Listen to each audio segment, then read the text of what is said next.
Today, we're diving into one of the most important books ever written, George Orwell's 1984. It was published all the way back in 1949, but it painted such a chilling picture of the future that, honestly, it still haunts our world today. So, how did this one book manage to leave such a lasting and, frankly, terrifying impact? Let's find out.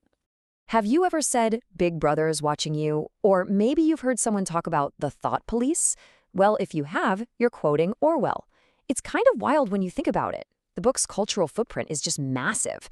It literally gave us a whole new vocabulary to talk about oppression and controlling reality itself.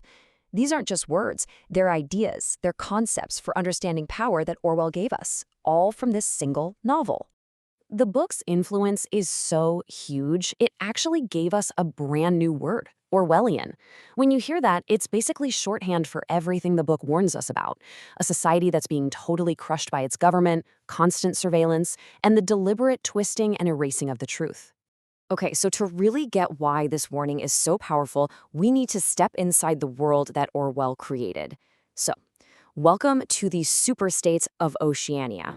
First off, forget Great Britain. It's not called that anymore. Now it's just Airstrip 1, a province in a world that's locked in a never-ending war. Everything is run with an iron fist by the party. Their ideology? It's called INGSOC, which is a cold, empty name that's short for English socialism. You see, the first thing they controlled was the language itself. And who runs the party? Well, that would be Big Brother. His face is plastered everywhere, a constant, menacing reminder of who's in charge. Is he even a real person? No one's really sure. But you feel his presence through the party's tools of control, these things called telescreens that watch and listen to you, even in your own home. And of course, the dreaded thought police. Their job is to hunt down the worst crime of all, not what you do, but what you think. And this right here, this is where we get one of the book's most famous and frankly genius concepts: doublethink. It's the ability to believe two totally opposite things at the exact same time and just accept both. The entire government is built on this idea. So, the Ministry of Peace? It runs the endless war. The Ministry of Plenty? It makes sure everyone is starving. The Ministry of Truth? It pumps out lies. And the most horrifying one? The Ministry of Love? That's where they torture you. So, in a world where everything is controlled, what happens when one person dares to think for himself? Well, let's follow the story of our main character, Winston Smith. So, Winston works at the Ministry of Truth. His job, literally, is to rewrite history books. But deep down, this little spark of rebellion starts to flicker. It begins with something small, buying a diary, which is totally illegal, to write down his real thoughts. That leads to something bigger, a secret love affair with a coworker named Julia. Feeling brave, the two of them seek out a high-ranking party member named O'Brien because they think he's part of an underground resistance. But it's all just a very, very elaborate trap. The thought police catch them, and just like that, their small rebellion is over. Winston is dragged to the Ministry of Love. And here the party's goal isn't just to punish people for thinking the wrong thing, it's to completely eliminate the thought itself. Through starvation and torture, they break him. The final step is in Room 101, which famously contains whatever the prisoner is most terrified of in the entire world. The goal is to make him betray the one person he loves, to completely hollow him out so the party can just pour their own ideas back in. But why? What is the whole point of all this cruelty? Well, Winston's torturer, O'Brien, explains it with the single most chilling line in the entire book. See, the party doesn't want power for some greater good. No, O'Brien says the whole point of persecution is just persecution. The point of torture is torture. And the whole point of power is power. That's it. Absolute, pure, and forever. Now, a world this dark sounds like pure science fiction, right? But here's the thing, it wasn't. Orwell built this nightmare using a blueprint from the real world. And we don't even have to guess where he got his ideas. Orwell said it himself, flat out. He was looking right at the totalitarian regimes of his day, especially the Soviet Union, and just imagined what that would look like if it ever took hold in a place like England.